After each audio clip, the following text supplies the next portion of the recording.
Something has to change, undeniable dilemma. Boredom's not a burden anyone should bear. Constant overstimulation numbs me, but I would not want you any other way. Just not enough, I need more. Nothing seems to satisfy. I said I don't want it, I just need it. To breathe, to feel, to know I'm alive. Finger deep within the borderline. Show me that you love me and that we belong together. Relax, turn around, and take my hand. A poetic reading of Stinkfist by Tool. I am baffled as to what that song means. Like, that, I can't believe that it means what the fuck you said it is. What, how it's a metaphor for fisting? Yeah, that's. I mean, like, And that's the probably fisting the metaphor is for addiction. That's the best metaphor for addiction, but it's so funny. Like, So, to get into the background of Stinkfist by Tool, the song talks about anal fisting, and it is a metaphor for addiction because with addiction, you try to get that same high, but you can't. So you keep going to more lengthy extremes, and in James Maynard Keenan's mind, that extreme is fisting. it's chasing the dragon until the dragon is in your asshole. Until the dragon is elbow deep in the butt. That's an interesting. I love, like, every time there's the chorus, it's just his hand going farther in.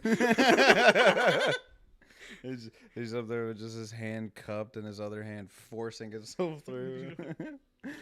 Oh, But- fucking Tool, what would we do without you? Day 2 of Louder Than Life was pretty fucking epic. If I were to describe my day 2 of Louder Than Life, it would be Such a Lonely Day by System of a Down. Because I was alone for like half the day. Yeah, so my side was definitely a little bit more uneventful / eventful. To where my girlfriend had a panic attack to start in the middle of Avatar, and I knew she wasn't dying, so I finished Avatar set. And then she was like, "I need to go," and like I'm leaving, like, and I was like, probably not. Like, how about we just go on a walk? And so we went on a walk. I found some art. We found a charity to donate to, and they made some custom art for us with the donation. Yeah, So that's really cool. that was tight, yeah. And then fucking made our way around until she finally calmed down. That's the thing. If you have anxiety in these crowds, remember that, like, so like the first day, she didn't have that anxiety because we were able to walk around and get her bearings around that many people. You're around 150,000 people, 60. 160,000 people. Your body's not used to that. Like, your villages in the evolutionary time periods were around 100 people, if that. So, yeah, this is going to be weird. And so if you're not used to it, and especially if you're a person with anxiety like she is, then you need to have your bearings about you first. So that was probably yesterday was where the fuck up come, because we got there like right as Avatar was about to play, so we just immediately went into a crowd. Yeah, I beeline to Avatar. Yeah, no, and I wanted to see them just as bad. Like, that's like the band that we both were like, Dude, I we're love their seeing fucking. them. They're the lead singer. He dresses like a fucking ringmaster clown, and his fucking stage charisma is so on point. He is just fucking Bill Skarsgård. He is, dude. He's the it. They put a like, present in the middle of the stage, and I was like, this motherfucker is about to jump out of that. And sure enough, here he comes fucking hopping out. I want to know how long he was in that box, bro. Because I saw his. Well, they have a thing under the stage that's a little platform that they jump out of, because he could not have fit in Good. that box. I was gonna say, yeah, if he's like sitting in that box all the time, motherfucker must have been sweaty. I'm sure he was fucking sweaty anyway. He was wearing a full ass fucking coat and coattails and shit, man. Their drummer, by the way, looks like Ray Fine. Yeah. I noticed that, and I was like, I wonder like, if anybody ever did a Ray Fine biopic, can we get this guy to play him? But he's got a Swedish accent instead of an English. Swedish. But fuck yeah, Avatar was awesome. Got Piper to calm down after that, which was awesome. Sorry, not my girlfriend, my fiance. I'm sorry. I forget. You're in the doghouse now, buddy. Yeah, fucking. I still hate the French. I don't like that word. I think it's the dumbest. It's still the dumbest fucking word. So while Dylan was doing that, our buddy was with us. He was with me for probably 20 more minutes. No, it was like 10 minutes. And he was like, I gotta go pee. And I was like, I'm not leaving because Megadeth's coming on at 5:30. And so I just sat there in the middle of a crowd by myself for like 3 hours. It felt like, because I listened to, let's see, who all was playing. Wage War played. They were pretty fucking awesome. Yeah. I really enjoyed them. Then Bad Omens, right? Yeah, and then Bad Omens, so I never heard of before. So when Bad Omens came on was right when Patrick came back at that same time? No, Patrick was already back because I kept looking back to see him, and like for a while I wouldn't see him, and then one time I looked back and his head was poking up out of everybody, and I was like, Patrick, it's you. And then so like every couple of minutes, Patrick would just get closer.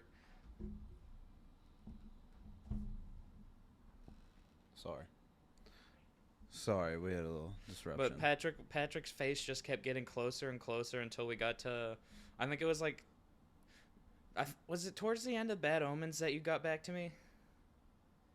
Had to be. Yeah, he got back to me towards the end of Bad Omens set, and whenever they started Bad Omens, I was like, they were like, who's ready for Bad Omens? And every woman in the audience was like, yeah! And I was like, oh, this is great, because that means everybody's gonna clear out when Megadeth comes on. That was fucking And facts. that's exactly what fucking happened, and I got like 3 fucking rows behind the rail. Yeah.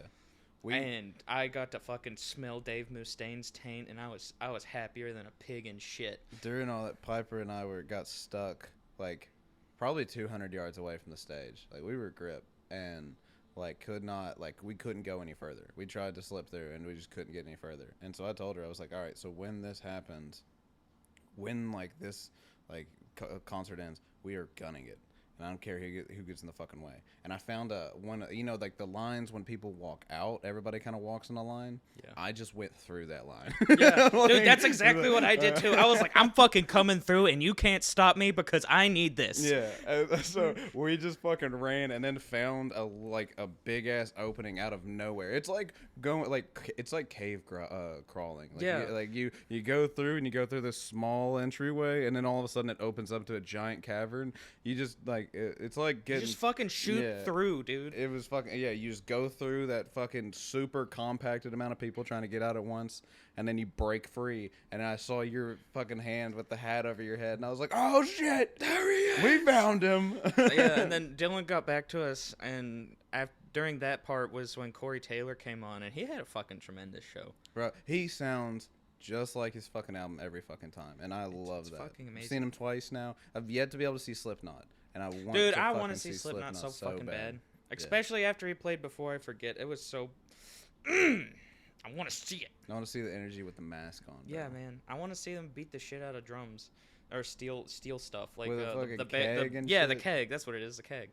But a little side note about Corey Taylor. He played the SpongeBob theme song, which was fucking hilarious. Because he put his own little spin on it. There was one part where he was like... SpongeBob. I will say that was perfectly fucking timed because it's right before he played Snuff, and Snuff is a song that makes me cry, and it helped so much to where I didn't cry in a jar. It's like, we're gonna make you guys laugh, and then I'm gonna Yeah. fucking rip your heart out. Yeah, and so like it allowed me to have a decompression before that, and so it helped. I didn't cry. Got a little emo for half a second, and then it went away because then he went on to good music, like other good. Then songs. we got to Megadeth, baby. Then Megadeth came on. Megadeth, baby. I heard that fucking opening guitar riff from Hangar 18, dude, and I was hard as a rock. They don't stop.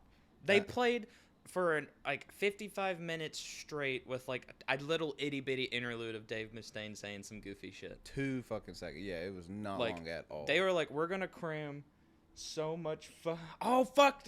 All right, Patrick just brought up a good point. I forgot that Corey Taylor ended his set with fucking Ace of Spades by Motorhead, and it was fucking awesome. Yeah, that was fucking tight. That was I was not expecting Ace of Spades, dude. Agreed. That was fucking... There was this old dude next to me. I don't know if the guy in front of him was related to him, but they were like both there for Megadeth too. And he did the opening fucking bass line for... Ace. I think he used a guitar actually, but he used the opening riff for Ace. Can you stop putting your ass on me, please? Sorry, my cat was dragging her asshole on. But he did the opening guitar riff for Ace of Spades, and the dude next to me was like, "Holy shit!" It's Ace of fucking Spades. I see. My problem is I don't I haven't listened to that song in a long time, so I didn't recognize it till he hit the chorus, and I was like, "Oh shit!" Like I know this because I saw everybody else I around heard us. that. Ding, ding, ding, ding, ding, ding, ding, ding, ding. And I was like, oh my god, it's the fucking Motorheads. Well, because I couldn't place it, I was like, "Why is this is a punk song? Like this sounds punky. Why? Like who is this? Because it's not one of theirs." And then It's the man. I was fucking The man, the myth, God himself, Lemmy Kilmister. facts. And then the fucking what's the one? There's a good song in there. It's not Absolute Zero. Absolute Zero is a fucking banger. It's an Absolute Zero that's like. Where he goes, hey. No, maybe it is. It's the no. If I, fuck. It's something like to do like if I you die or if I die, like. All right, fuck it. I'll find it later. I think it is. But anyway, Absolute back to Zero. Megadeth. Yeah, Megadeth was fucking tight.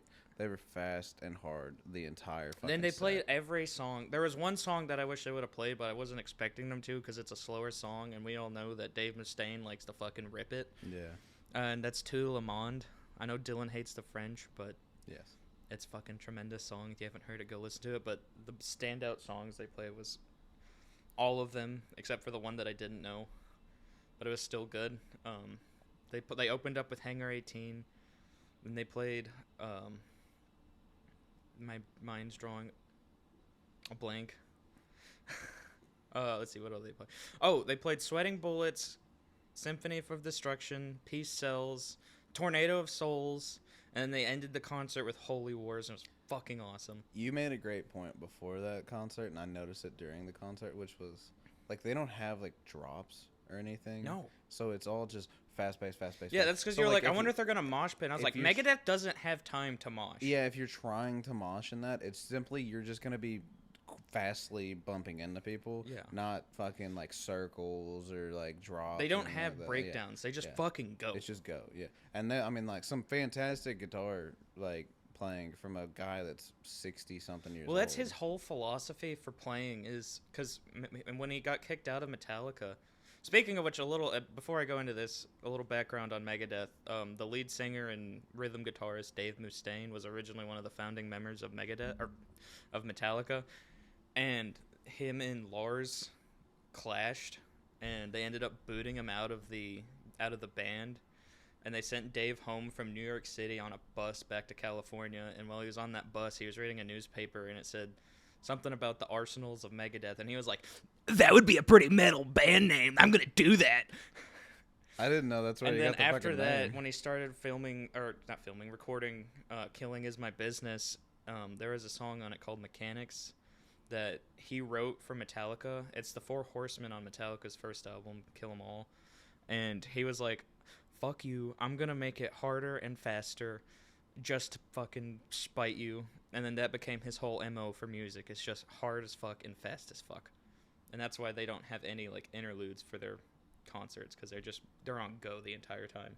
That's I mean yeah like Metallica's known for their interludes and like you can tell a Metallica song as a Metallica song the second it starts just because you're gonna have like it's gonna go hard for 2 seconds and then it's gonna go boom, Like if you boom, listen to and just, like, Mechanics and Four rhythm. Horsemen next to each other, there is such a clear difference in like speed. Yeah, it's gonna even Fuel like Yeah. like it's still got a slow part and then it goes back up. Like listen to Holy Wars, because it is just fucking tremendous.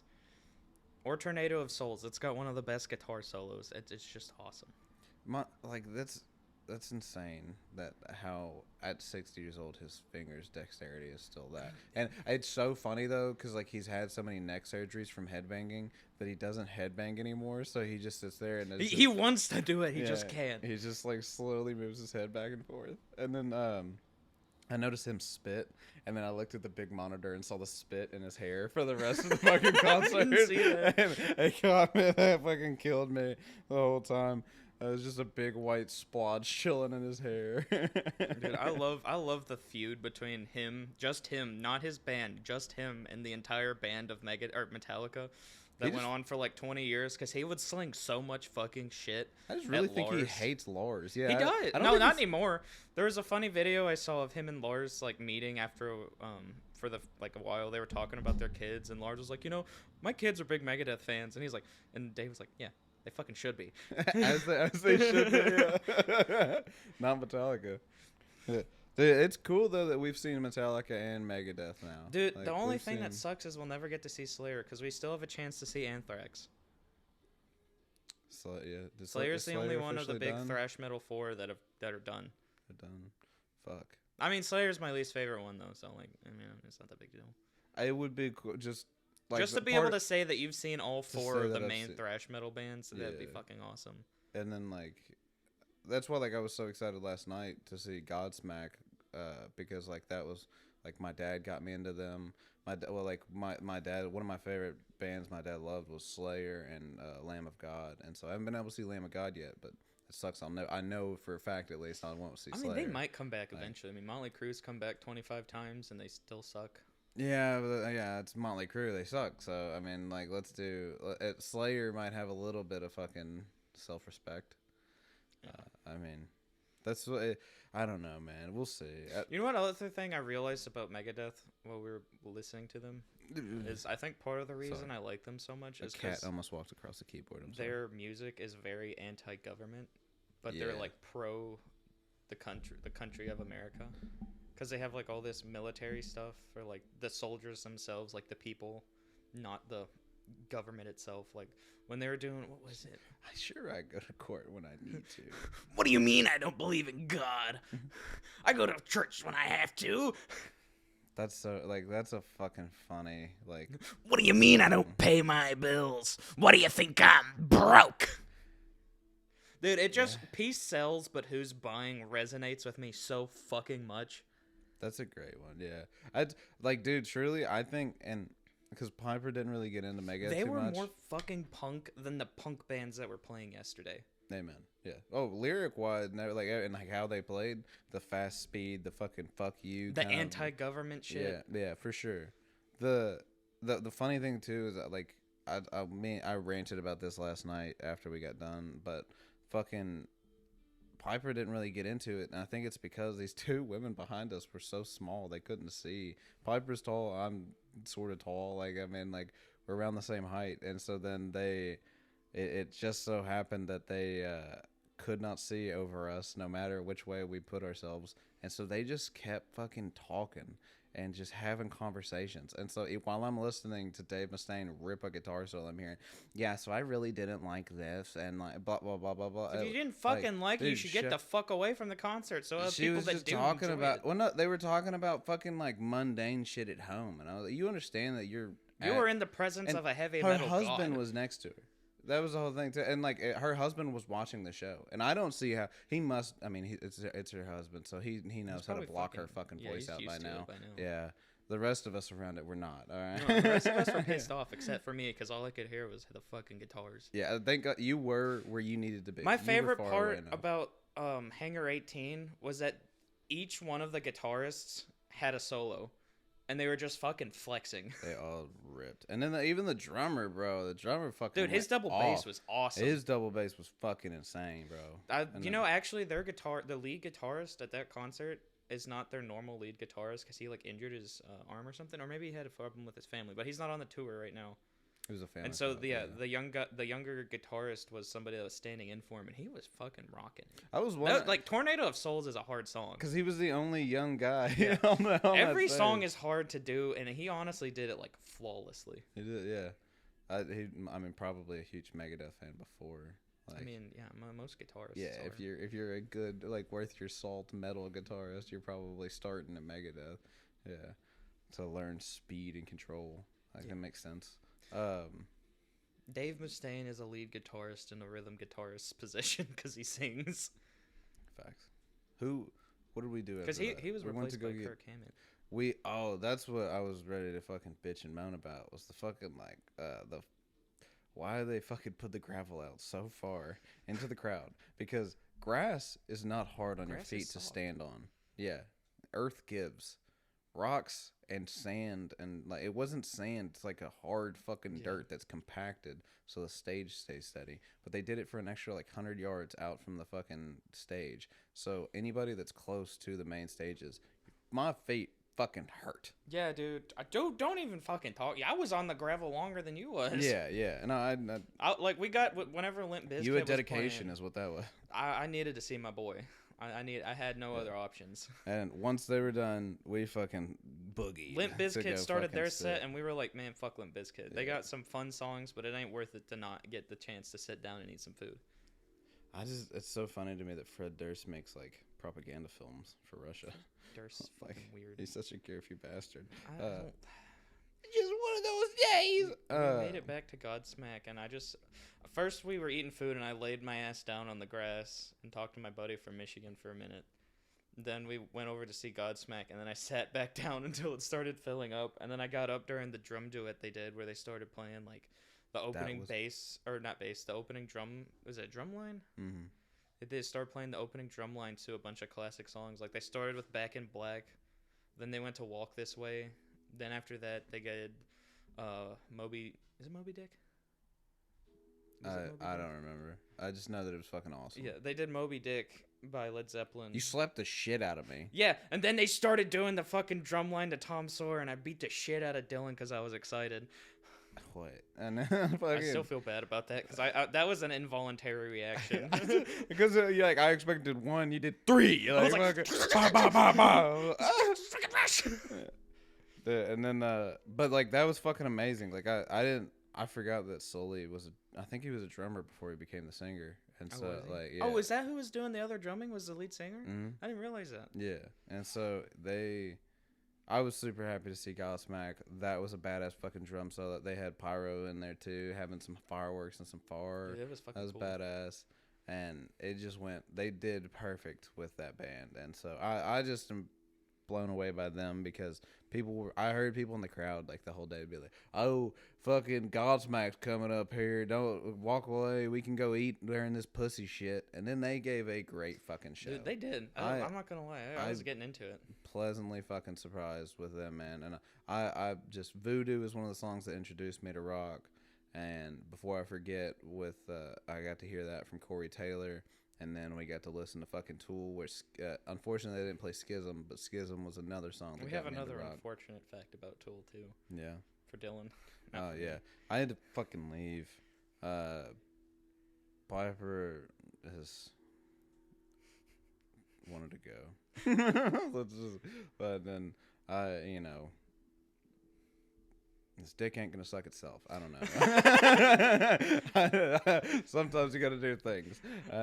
So at the end of the day, Ben was not ready to go. Yeah. And Patrick had already got separated Yeah. from us because he went to go to a merch table. So we decided to go fucking find him and then boogie out. And also, fuck you to whoever named these stages, because they have 2 Roadhound stages. Yeah. And so the whole time I'm like, Patrick, we're at the fucking Roadhound stage by the exit. There's no way you're not here. He's like, I'm in front of the Roadhound stage. I'm in front of the Roadhound stage. Yeah. And there's one on the exact opposite side of the entire fucking thing. And I was like, fuck it, I'll meet you somewhere else. And so we met, and then I realized that whoever it was is a fucking sadist. Yeah. The fun part is that Ben decided to be selfish. No, it was And reasonable. he got left alone with Tool. We started playing The Grudge, and my brain switched into I want to listen to this, and I don't care how I'm going to do it. It was amazing for what I was there for. The whole fucking set was amazing. There was this guy next to me from Florida. He was 42 years old, and he liked One Piece. And we were fucking hanging out the whole concert, just gushing about Tool and talking about stuff. Like, he was like, "So what's the weed law like in Kentucky?" I was like, "It's illegal. They don't fucking care." have you seen anybody at this fucking concert like yet? 90% of the fucking people were like, "Man, that's fucking toke up, dude." And then he was like, "I just didn't want to bring it because I don't want to get stuck in Kentucky." And I was like, "Yeah, Kentucky's not a great place to get stuck at." Reasonable. I think Kentucky's not your worry. It's fucking Tennessee. Yeah, it's Alabama. the path to Kentucky where you're gonna hit hang-ups. That's always the weirdest fucking thing.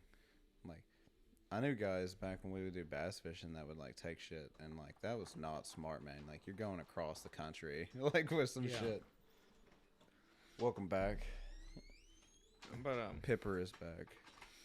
that whole concert though was just such a vibe because I was by myself, so like I didn't have anything else to focus on other than the music really, and so I was just like taken over by Tool. Mm. Like I literally sat there and headbanged for probably 2 hours straight, just vibing.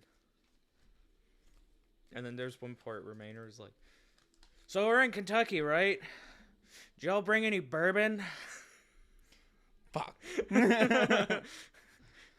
No, Maynard, we weren't allowed to. Didn't bring any bourbon for you. We're in Bardstown. And there's a giant fucking Jack Daniels wagon for some reason. Actually, shout out to the giant Jack Daniels fucking trailer because nobody there, I don't know why, but like I couldn't find a place that sold like just a regular Coke. Like, and I went up to him and was like, "Hey, can I just get a Coke instead of any alcoholic drink?" And the bartender told me no, and I guess the manager was there, and she was like, "Here, just take this," and then just gave me a Coke. What a fucking guy. I know, right? It was a woman. That's a shout out. Dude, that's a guy. Yeah. What a guy. Shout out to her. I was really happy with her, and I told the bartender thank you, and I told her thank you because they just gave it to me on the house. I mean, I can't really blame the bartender because, like, if they don't know, that's not really a thing they can make. That's what she said. Like the bartender told me, she's like, "I can't tell you yes. That lady can tell you yes. So here you go." Yeah, and like I was like, "All right, cool, fucking awesome." I said it. I just so happened to say it in front of the right person, and that was very nice of them. And it helped because Especially the second the caffeine hit my brain, I felt my like body kind of feel a little bit better. Like, The caffeine addiction will get you. I'm not even that addicted to caffeine. That's the funny part. Like I drink a coffee in the morning, but like I usually don't drink too many Cokes. Oh, when I was walking back to get to your car after the concert ended, I almost got hit by a bicycle. Fucking, they're not people. If you're on a fucking bike, fuck you. If you're on a main road on a bike, you're now a target. That dude had to have been fucking hammered, dude, because he was all over the fucking place. That's yeah. No, I did. Was he in the middle of the road? No. I was in the grass, dude, and he came over to me like, "Ooh." I was like, "What are you fucking doing?" There was a guy when I was waiting on you. So I brought Patrick and Pipe back to the house and then drove back to go pick up Ben. Because there wasn't that much traffic, so it really wasn't that big of a deal. And when I drove back, I just saw a guy on a bike going down the middle of the road. And yeah, and then there was a fire truck. And so he just got further in the middle for the fire truck to pass him. And I was like, that's not where you're supposed to be. That's not the right position he's for supposed you. to be to the other side. But I don't know, man. Fucking I am a little hurt that we missed Tool, but I got to see a few songs of them, and I'm very happy about that. And since we have seen them live already, that helps too. I think the standouts was probably Pneuma, of course, and then The Grudge, Pneuma, and Stinkfist, and 46. And I'm just gonna say all of them. They were all standouts. That's probably gonna be my favorite concert from the night. The set was great. Yeah, it was fucking tremendous. That's awesome. Well, they did not play Schism, which made me want to cry a little. But I will hear it before I die. They didn't play it last time either, man. I don't know if they just took it off their set list or what. Like, they probably took it out to make room for their 15-minute songs that they do of A Fear Inoculum. True. Because they did 3 songs of A Fear Inoculum, and each one is at least like 10 minutes long. So, and because they had an interlude song, didn't they? I saw. What, Eon Blue Apocalypse? Yeah. I thought that was, but it's actually a song off of a Lateralis. Oh, okay. It plays after The Grudge. Gotcha. Yeah, that was. I don't know, man. It was a great day. Day 2 was awesome. Fucking shout out. We missed actually a couple like really cool concerts I did see. One of the weirdest things I need to say about this is why the fuck, what's his name, Oliver Anthony or whatever? Like, I don't know. I get like he's big right now, and I got nothing wrong with his music. It's just like that's not the vibe. It's like, random as fuck. Yeah, it's random as shit. But also, I mean, I guess it does. Like, if you're thinking of like he's playing the in old bar. heads that are there, yeah, he played on a separate stage. It's a smaller stage. It's not any of the mains. But like all the old heads there, I guess it makes sense that they'd be like, "Fuck yeah, let's go see this conservative." Well, guy." I mean, it's not even necessarily conservative. It's like, no, he's not political. It's anti-government is what it is. It's anti the system, and I think that fits Louder Than Life pretty well because that's what most heavy metal is about, is fucking the system. True. Which is some of the people do. I love metal festivals because of the people, because you get to see people have the confidence that they never show in their daily lives, and it's fucking awesome. I don't know, for real. Like all like the 25 dudes that have their stomach hanging out from under their freaking like 2XL shirt when they should be wearing like a 5XL tee. It's fucking insane. And they just stand there like they don't give a fuck. And I'm like, where did this confidence come from? Saw a shirtless man with boobs. Oh, Some daddy they have long nipple clamps? some daddy long legs, man. I saw a dude with nipple piercings on Thursday. The leather man. Yeah. Yeah, bro. He looked like he lived in the sun. Yeah. Bro. Yeah, that's awesome. I just love the culture of metal, like being in metal festivals and shit, Like, just nobody because fucks with you. they're so funny and like yeah, it's just cool to experience and like there's no judgment. It's just beautifully. I don't know. I judged the woman hilarious. that was trying to encroach on my space during Megadeth because I was like, me and this other dude were standing there, and she tried to get in between us, and there wasn't a lot of space, and he was just like, no. Not And then I just stood there and ignored her existence. And the worst part, honestly, the thing that kind of pissed me off about Megadeth is the two dudes next to me were each in like their 50s, and this is a very high energy concert. There's a lot going on, and they were and they just fucking stood there. Did Yeah. absolutely nothing. They just stood there and stared. And I was like, if you're gonna fucking stand there and stare, get the fuck to the back so that the people that want to fucking be there can watch and enjoy it and get into it. day one. You stand there and do nothing. It brings down the vibe and it pisses me the fuck off. When that happens, a lot of times I'll kind of purposefully, because like that one guy, like that day one when that guy was sitting there just doing that shit at Orange. A Code Orange. A Code Orange, yeah. When that guy started doing it, I purposely started bumping into him. Because Like, either how are I'm you gonna be at a fucking like go fucking watch Steely Dan. Get the fuck out of here. either I'm gonna aggravate you to start moving, and you'll finally, or you're gonna catch the vibe and understand what the fuck I'm doing. Like, It just fucking makes me mad. Why are you gonna come to a heavy metal fucking festival and stand there like a fucking stump? yeah, that was something I was wondering with it being like, because I heard like one guy's like, Well, there's the old guy behind me that was like, fucking Megadeth. yeah, and like somebody, because the guy that on day one at Code Orange, the guy that replaced that bald dude's thing, he was another bald dude, but he was an older bald dude who was like a biker gang guy, and he was fucking headbanging and like Yeah. bumping into us and shit, and that was awesome. Mhm. Yeah, you just gotta know what the fuck you're getting into. If you're gonna be in the front of a concert, bitch, you're Yeah. gonna be in the front of a fucking You were crowd. in the fucking Yeah. the shit zone. Congratulations, you're the one getting arrested in a riot. Yeah. like, you gotta know, you gotta go hard. Yeah, you gotta go hard in the paint, dude. Yeah. No fucking sitting around. That's the thing that upsets me most with like Tool concerts is that for some reason people have an inability to like get into it because it's not like their music's not heavy. They down tune the fuck out of their guitars and like the grudge. It's just a slower. Yeah, it is. Yeah, it's. I was wondering about how their mosh would be, if there even was a mosh. There wasn't. Yeah, I didn't think that because like Because they don't it's do not breakdowns either. They consistent do enough to- consistent music that keeps going and flowing. yeah, and then there'd be a half second of silence and then a Yeah, if you're doing a But- mosh pit, you need to have those interludes of songs where it's like boom, boom, boom, boom. That's what Yeah. you need to have a mosh pit. Yeah. And a lot of those older bands don't do that. I concur. Mosh pit. I don't think mosh pitting really got big until like the 90s, whenever new metal started hitting, because that's what their main thing is, having slow and heavy bass lines. True. Well, sorry kids, we're about to have to go for this fucking day 3 of Louder Than Life. It's been fucking awesome. Picture. It's time for Death Clock.